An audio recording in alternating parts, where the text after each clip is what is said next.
காலை வணக்கம். எல்லாம் எப்படி இருக்கீங்க? நல்லா இருக்கீங்களா?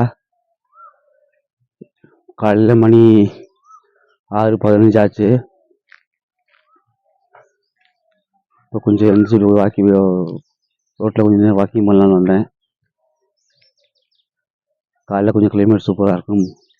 ஒரு 7 மணி ஆச்சுன்னா பயங்கரம் வெயில் அடிக்க ஆரம்பிச்சிடும்.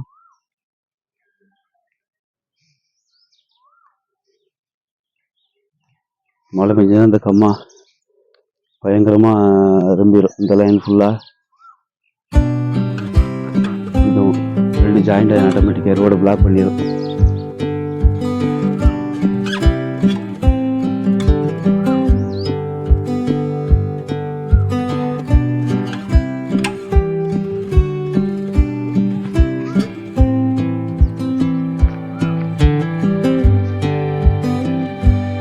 ஃபுல்லாக விவசாய நிலம் தான்.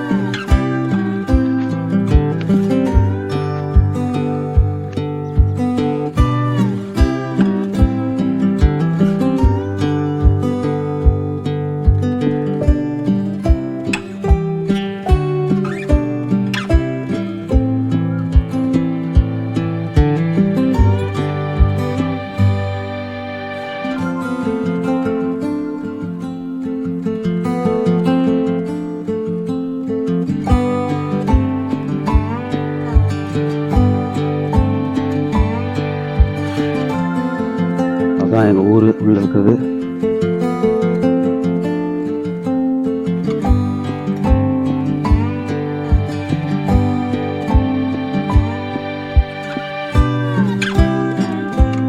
கிட்டத்தட்ட ஒரு 70-80 குடும்பம் இருப்பாங்க.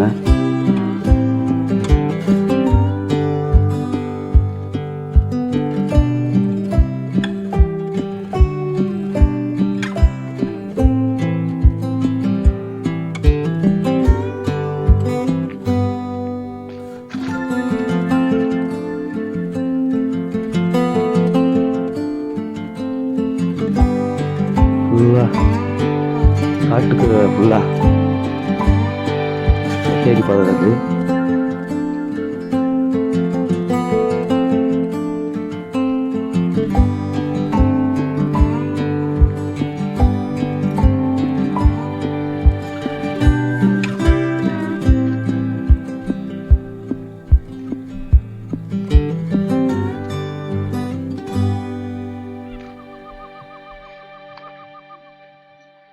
பாருங்க, வயல்லாம் சும்மா கிடக்கு. வருஷத்துக்கு ஒரு டைம் தான் விவசாயம் பண்ணுவாங்க இங்கே. ஒரு வருஷத்துல எல்லா மாவட்டத்துலையுமே அதிகபட்சம் 2 போகம் விளைய வைப்பாங்க. இதுதான் மடை. இந்த மடை இது வந்து தண்ணி பாய்ச்சறதுக்கு, வயலில் தண்ணி பாய்ச்சறதுக்கு அந்த காலத்துல இருந்து ஒரு வழிமுறை. பம்பு செட்டு இல்லாமல் கம்மா தண்ணி இங்கேருந்து இதுக்கு நீர் வெட்டி தண்ணி இது வரைக்கும் கொண்டு வந்து தண்ணி ரொம்பும்போது கொஞ்சம் பள்ளமாக்கி இது வழியே தான் தண்ணி உள்ளே போகும். தண்ணி உள்ளே போய் அந்த பக்கம் கிராஸ் பண்ணும். இந்த மேடை கிராஸ் பண்ணோம் அப்படின்னா தண்ணி இந்த பக்கம் வரும்.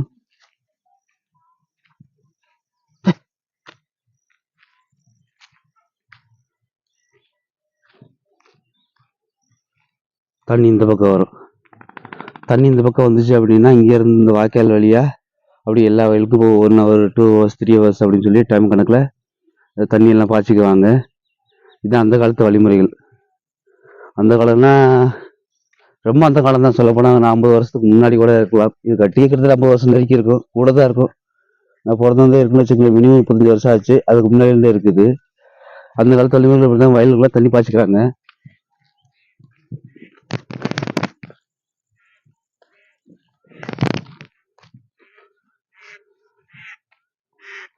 இப்படிதான் வயலில் தண்ணி பாய்ச்சிட்டு விவசாயம் பண்ணாங்க அந்த காலத்தில். கம்மா பண்ணதுக்கு அப்புறம் இப்போ வந்து பம்பு செட்டு வச்சு அடித்து தண்ணி பாய்ச்சிக்கிறாங்க.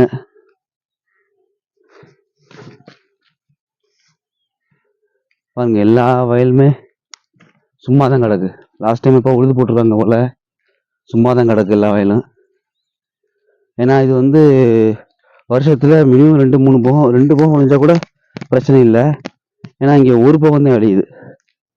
ஏன்னா தண்ணி வசதி ரொம்ப கம்மி. தண்ணி வசதி இல்லாதனால ஒரு போகம் விளைவிக்கிறது பெரிய விஷயமா தான் இருக்கு. இங்க ஒரு மலை ஒன்று இருக்கு. இங்க இருந்து தண்ணி பாய்ச்சி இந்த மலை வழியா வந்து இங்கிருந்து ஒரு தண்ணி எல்லாம் இதுல வந்து இப்படியே வந்து இந்த வாய்க்கால போகும். இங்கிட்டு உள்ள வயல்கள்லாம் இந்த வாய்க்கா வழியா போகும்.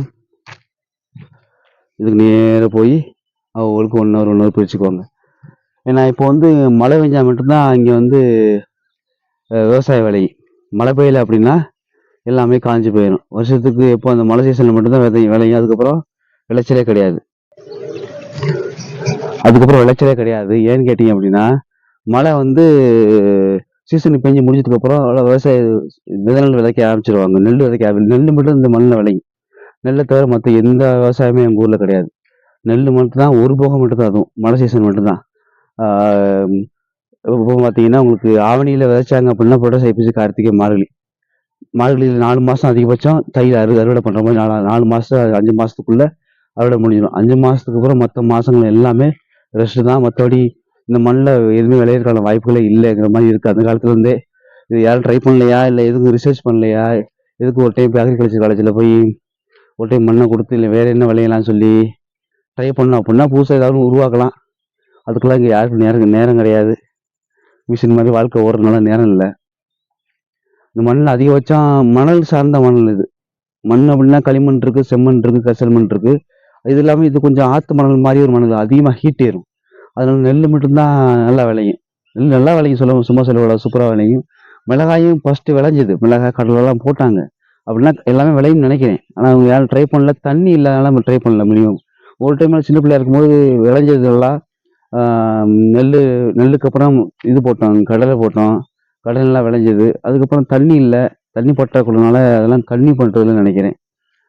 இதனால ஒரு டைமும் வருஷத்துக்கு ஒரு டைம் மட்டும் விவசாயம் பண்ணி போட்டு முடிச்சுட்டு அப்புறம் ரெஸ்ட்டு. அதனால இங்கே எங்கள் ஊரை பொறுத்தளவில் கொஞ்சம் பொருளாதாரத்துக்கு ரொம்ப கஷ்டமான ஒரு சூழ்நிலை. பணம் பழக்க வழக்கம் கொஞ்சம் கஷ்டமான சூழ்நிலை இருக்கு. அதனால மேக்ஸிமம் இங்கே இருந்து சென்னை, கோயம்புத்தூர் அந்த மாதிரி வேலைக்கு போயிடுவாங்க விவசாயம் முடிஞ்சதுக்கப்புறம். அதுக்கப்புறம் யங்ஸ்டர்ஸ் பசங்கள்லாம் மேக்ஸிமம் யாரும் விவசாயம் பண்ணுறதில்ல. அவங்க வெளியில் போயிட்டு சம்பாரிச்சுட்டு சென்னை, கோயம்புத்தூர் கம்பெனிஸ் எல்லாம் படிக்கிறாங்க, எல்லாம் பண்ணுறாங்க. ஆனால் விவசாயம் இதோட முடிஞ்சுன்னு நினைக்கிறேன். விவசாய நிலைமை ரொம்ப மோசமாக தான் இருக்குது. இதோட முடியறதுக்கான வாய்ப்புகள் ரொம்ப அதிகமாக இருக்குது. முடிஞ்சிரும்னு நினைக்கிறேன். இதுக்கு மேலே யாரும் பண்ணுறதுக்கான சாத்தியம் கூட கிடையாது. ஏன்னா இதில் வந்து ப்ராஃபிட் ரொம்ப கம்மி. ஏன்னா இப்போ விவசாயம் பண்ணதுக்கப்புறம் நெல் அறுக்கணும், நெல் அறுத்ததுக்கு கூலி கொடுக்கணும். அப்புறம் இது மிஷினுக்கு என்ன ரேட்டாக அது அறுக்கிறதுக்கு மிஷின் கையறுப்புலாம் முடிஞ்சு போச்சு. இப்போ மிஷின் அறுப்பு தான். அதனால கொஞ்சம் செலவுகள் இருக்குது. அதோட ஒரு 10 ரூபா நமக்கு லாபம் கிடைக்குன்னு 8 ரூபா போயிடும். இது 2 ரூபா, 1 ரூபா, 1.5 ரூபா தான் நிற்கும் நமக்கு. அந்த மாதிரி ப்ராஃபிட் தான் விவசாயத்தில் இருக்குது. அதனால அதை விரும்பி யாரும் பண்ணுறதில்ல. ஆனால் ஒன்று, விவசாயத்தில் கொஞ்சம் பெஸ்ட்டான ஐடியா வச்சு பண்ணோம் அப்படின்னா கண்டிப்பாக நல்ல ப்ராஃபிட் எடுக்க முடியும்.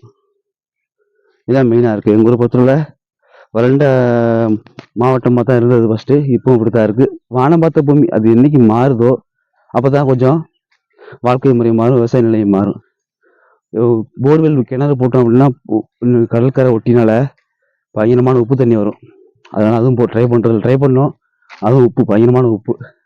அது உப்பு தண்ணியை நம்ம வயலுக்கு பாய்ச்ச முடியாது. பாய்ச்ச அப்படின்னா மண்ணு கெட்டு போயிடும். சிட்டியில் வாழ்கிறத விட கிராமங்களில் வாழ்கிறது கொஞ்சம் ரொம்ப வர கஷ்டமாக இருக்குது. ஏன்னு கேட்டிங்கன்னா சிட்டி பொறுத்தவரை அவங்க வேலையை பார்த்துட்டு போகிறது தெரியாமல் வர தெரியாமல் நிற்க டைம்லாம் ஓடிட்டு இருப்பாங்க.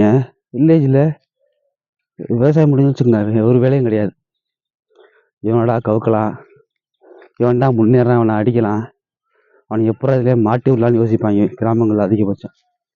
ரெண்டாவது என்னென்னு பார்த்தீங்கன்னா கிராமங்களில் பேய் பயம் பயங்கரமாக இருக்கும்.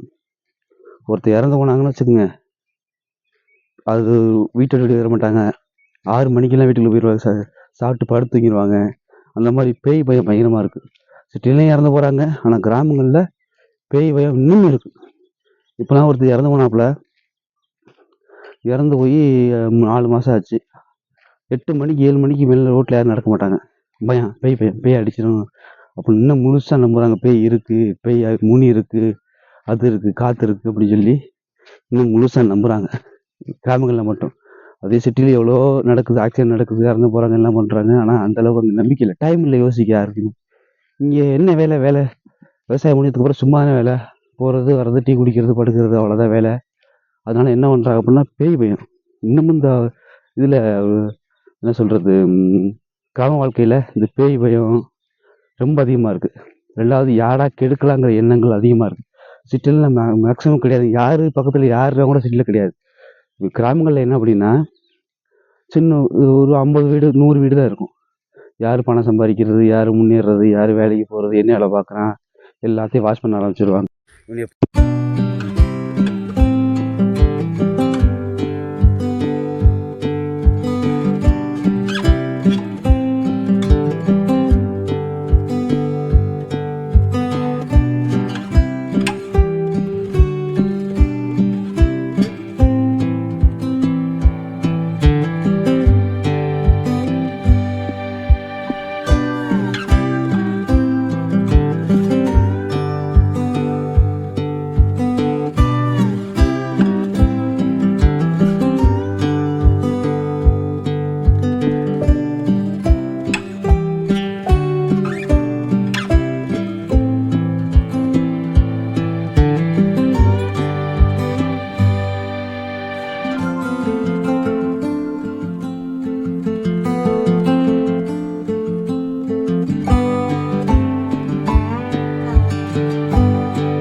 ஓகே, நம்மளுக்கு பிடிச்சிருந்தா லைக் பண்ணுங்கள், ஷேர் பண்ணுங்கள். தேங்க்யூ.